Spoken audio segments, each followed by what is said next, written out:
विगत एक दशक में भारत की जनसंख्या जिस हिसाब से बढ़ी है, उसी हिसाब से लोगों की आय में भी वृद्धि हुई है। जब आय बढ़ती है और जनसंख्या बढ़ती है, तब लोगों को रहने के लिए आवास, मकानों की ज़रूरत पड़ती है और उनके जीवन यापन के लिए अन्य सारी सुविधाओं की भी ज़रूरत पड़ती है। भारत सरकार ने 2011 में एक सर्वे कराया था, जिसे आपने अगर सुना होगा तो उसे सेस के नाम से जानते हैं। सामाजिक, आर्थिक एवं जातिगत जनगणना के नाम से इसे जानते हैं। और इस सेस में जो ग्रामीण क्षेत्र था, उस ग्रामीण क्षेत्र में ऐसे परिवार निकल कर आए थे जिनकी संख्या 4 करोड़ थी। इन लोगों के पास अपने रहने के लिए पक्के मकान नहीं थे, या तो वो कच्चे मकान में रह रहे थे, या वो छप्पर में रह रहे थे, या दूसरों के घरों में रह रहे थे।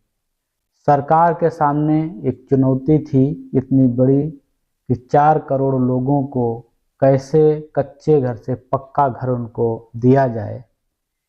इस बहुत बड़े काम को सरकार ने योजनाबद्ध तरीके से 1 जून 2015 को एक आवास की योजना लॉन्च की, जिसका नाम था प्रधानमंत्री आवास योजना। और इस योजना को सरकार ने 2 हिस्सों में किया। एक प्रधानमंत्री आवास योजना ग्रामीण के नाम से जानी गई और दूसरी प्रधानमंत्री आवास योजना शहरी के नाम से जानी गई। जो प्रधानमंत्री ग्रामीण आवास योजना थी, वो 1 जून 2015 से लागू हुई थी। वहीं पे जो शहरी ग्रामीण आवास योजना, प्रधानमंत्री शहरी आवास योजना थी, वो 25 जून 2015 को लॉन्च हुई थी।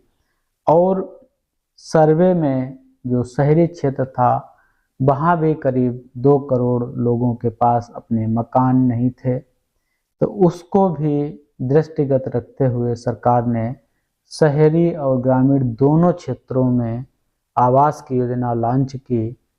इस योजना के तहत सरकार ने संकल्प लिया कि हम 2020 तक 4 करोड़ जो मकान हैं ग्रामीण क्षेत्र के लोगों को देंगे और 2 करोड़ मकान जो है शहरी क्षेत्र के लोगों को देंगे। दोनों की जो पात्रताएं थी आवास की, वो लगभग एक जैसी थीं।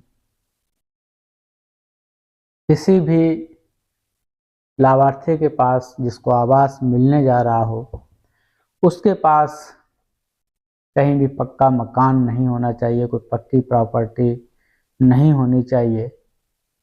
और उसी योजना के तहत सरकार अपने लक्ष्य पे चलती रही और 2021 में आवास प्लस की सूची ग्रामीण क्षेत्र के लिए जोड़ी गई। जब शेष सर्वे वाली सूची से सारे लोगों को ग्रामीण क्षेत्र में आवास दे दिया गया, तब सूची से बाहर जो व्यक्ति बचे थे, जिनके नाम सूची में नहीं थे, ऐसे लोगों के नाम आवास प्लस सूची तैयार की गई और उस सूची के तहत लोगों को मकान दिए गए। शहरी क्षेत्र की बात करें तो शहर में ग्रामीण क्षेत्र की अपेक्षा लाभ देने के तरीके दूसरे हैं। ग्रामीण क्षेत्र में ग्राम प्रधान, पंचायत सचिव, ये लोग जिम्मेदार थे। सूची सर्वे करवा ली गई थी, पुनः सत्यापन किया गया और उन्हीं के सर्वे पर, उन्हीं की आख्या पर, ग्राम सभा की संस्तुति पर ग्रामीण क्षेत्रों को, जिनके पास में अपने पक्के मकान नहीं थे, उनको आवास दिए गए। और शहरी क्षेत्र में कैटेगरी इनकम के हिसाब से बांट दी गई, जिसमें EWS आर्थिक रूप से कमजोर वर्ग, ऐसे वर्ग जिनकी इनकम 0 से 3 लाख तक थी, और LIG, MIG1, MIG2, इनको LIG में 3 लाख से 6 लाख के बीच के इनकम वाले लोग रखे गए और MIG1 6 लाख से 12 लाख, MIG2 12 से 18 लाख। इनमें थोड़ा डिफरेंस शहर के जो लोग हैं वो समझ लें कि ये शहर में जो 2,67,000 रुपये सरकार अनुदान देती है, जैसे ग्रामीण क्षेत्र में व्यक्ति के खाते में पैसा पहुंच जाता है, वहाँ ऐसा नहीं होता। वहाँ उनको सब्सिडी दी जाती है जिन्होंने अपने मकान बनवाने के लिए बैंक से, जो सरकार द्वारा अनुशंसित बैंक हैं, उन बैंकों से होम लोन कराया हुआ है। तो होम लोन कराने वाले व्यक्ति इस अनुदान के लिए आवेदन करते हैं कि उन्होंने इस एरिया पे इतना मकान बनवाया है। उन्हें अपना पूरा डिटेल देना पड़ता है कि वो किस आय वर्ग में आते हैं।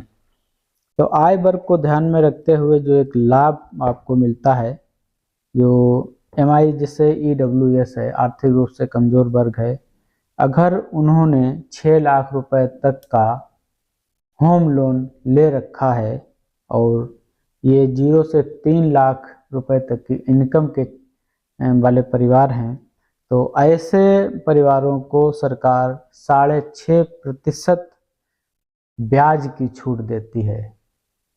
मान लीजिए कि बैंक ने आपको लोन दिया हुआ है 7% या 9% ब्याज पर, 6.5% उसमें सरकार आपको ब्याज देगी और बाकी आपको किस्तों में देना पड़ेगा। ये जो जैसे आपको मान लो 20 साल तक आपको लोन चुकाना था होम लोन को, सरकार सब्सिडी का 267,000 रुपये जब आपके खाते में, लोन वाले खाते में जमा कर देगी, तो जो पैसा आपको 20 साल में देना था वो आपको 16 साल में देने को रह जाएगा। तो ये इस तरह का इसमें अनुदान दिया जाता है। ऐसे ही जो ब्याज की छूट थी वो कैटेगरी के हिसाब से कम होती आई। LIG वालों के लिए 6.5% ही छूट थी। वहीं पे MIG-1 MIG-2 वालों को 4% व 3% ब्याज पे छूट सरकार देती है। ये सब्सिडी मिलती है। गांव का फंडा थोड़ा दूसरा है, गांव का हिसाब दूसरा है, शहर का दूसरा है। शहर में पहले आप आवास के लिए होम लोन लेंगे, आपकी जो प्रॉपर्टी है वो विवादित ना हो, बैंक ये सारी चीज़ें चेक करता है, आपको आय प्रमाण पत्र देना पड़ता है, ज़मीन किस तरह की है वो आपको देना पड़ता है। बैंक आपको मकान बनवाने के लिए लोन देती है तो आप उस पर मकान बनवा लेते हैं। बाद में आप अप्लाई करते हैं कि हमें सरकार से जो अनुदान मिला आवास का वो मिल जाए। तो ये कुछ बातें थी शहरी आवास और ग्रामीण आवास के लिए। प्रधानमंत्री आवास योजना के तहत जो सूचियां अब लगभग खत्म हो गई हैं, जो आवास प्लस की सूची थी, वहीं कुछ निर्देश इस तरह के दिए गए हैं कि सर्वे जो छूटे हुए व्यक्ति हैं, अब भी ऐसे व्यक्ति हैं जिनका सूची में नाम नहीं था किसी कारणवश या किसी टेक्निकल फॉल्ट की वजह से उनका नाम हट गया था, तो वो सर्वे सूची दोबारा बना के दे दी जाए और उन लोगों को 2024 तक आवास दे दिया जाएगा। शहरी क्षेत्र में अगर आप रहते हैं तो देख लें, आपके पास अगर पक्का मकान नहीं है तो आप ज़मीन के कागजात वगैरह बैंक को प्रस्तुत कर सकते हैं।